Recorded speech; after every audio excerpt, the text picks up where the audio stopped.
नमस्कार, मैं कविता उनियाल। आप देख रहे हैं मीडिया टुडे टीवी। ईरान और सऊदी अरब की दोस्ती से इजराइल सदमे में आ गया है। ईरान की कूटनीतिक ने इजराइल को दर दर की ठोकरें खाने पर मजबूर कर दिया है।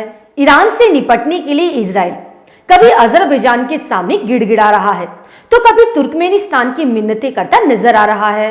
जैसे जैसे मुस्लिम देश एक दूसरे के करीब आते जा रहे हैं, वैसे इजराइल की परेशानियां भी बढ़ती जा रही हैं।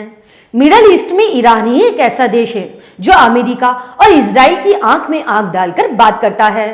इराक, सीरिया, लेबनान और लीबिया को तबाह करने के बाद अमेरिका और इजराइल ने ईरान के नकेल डालनी चाहिए, लेकिन वो कामयाब नहीं हो सका। ऐसे में इजराइल ने एक नया पैतरा अपनाते हुए ईरान को अलग थलग करने की कोशिश की, लेकिन उसमें भी इजराइल को मुंह की खानी पड़ी।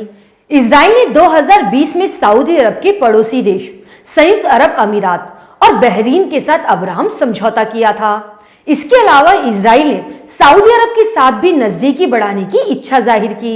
उसके बाद सुन्नी मुस्लिम देश सऊदी अरब और शिया मुस्लिम देश ईरान को आपस में लड़वाने की कोशिश की, लेकिन चीन ने इजराइल के अरमानों पर पानी फेर दिया। चीन ने काफी समय से दोनों देशों के बीच चले आ रहे मतभेद को सुलझाते हुए दोनों देशों के बीच दोस्ती करवा दी। ईरान और सऊदी अरब की दोस्ती ने इजराइल के प्रधानमंत्री बेंजामिन नेतन्याहू की उन कोशिशों को नाकाम कर दिया जिसके तहत वो ईरान को अलग थलग करना चाहते थे। अब इजरायली प्रधानमंत्री नेतन्याहू ने अमेरिकी टीवी चैनल को इंटरव्यू देते हुए सऊदी अरब को ईरान से सावधान रहने के लिए कहा है। उन्होंने मिडल ईस्ट में उथल पुथल का जिम्मेदार ईरान को ठहरा दिया। उन्होंने कहा है कि मिडल ईस्ट में 95% समस्याएं ईरान की पैदा की हुई हैं। यमन को देखें, लेबनान को देखें, सीरिया को देखें या इराक को देखें। उधर ईरान ने इजराइल को एक और जोर का झटका देते हुए सऊदी अरब के किंग को ईरान के दौरे की दावत दे डाली है। वहीं दूसरी तरफ सऊदी अरब की क्राउन प्रिंस मोहम्मद बिन सलमान ने फलस्तीनी राष्ट्रपति महमूद अब्बास से जेद्दा में मुलाकात की। तुर्की के राष्ट्रपति रजब तैयब एर्दोगान पहले ही ईरान के राष्ट्रपति को फोन कर इजराइल के खिलाफ ताल ठोक चुके हैं। इस समझौते से परेशान इजरायली सरकार ने अब ईरान के पड़ोसी देशों से संबंध बेहतर बनाने की कोशिशें तेज कर दी हैं। 19 अप्रैल को इजराइल के विदेश मंत्री अजरबैजान की राजधानी बाकू पहुंचे, जहां उन्होंने राष्ट्रपति इल्हाम अलीयेव से मुलाकात की। इस मुलाकात में दोनों देशों के बीच आपसी संबंध और क्षेत्र की चुनौतियों पर बातचीत हुई। इतना ही नहीं, इजराइल ईरान के एक और पड़ोसी देश तुर्कमेनिस्तान से भी नजदीकियां बढ़ा रहा है। इजराइल ने तुर्कमेनिस्तान में अपना दूतावास खोल लिया है।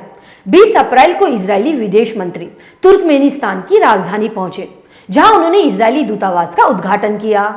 इस दौरान उन्होंने तुर्कमेनिस्तान के राष्ट्रपति और विदेश मंत्री से भी मुलाकात की।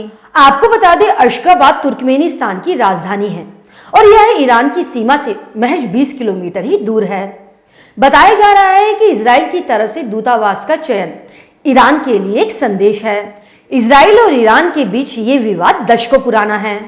जहां ईरान इजराइल को मान्यता नहीं देता, तो वहीं इजराइल भी कई बार कह चुका है कि वो परमाणु हथियारों से लैस ईरान को स्वीकार नहीं करेगा।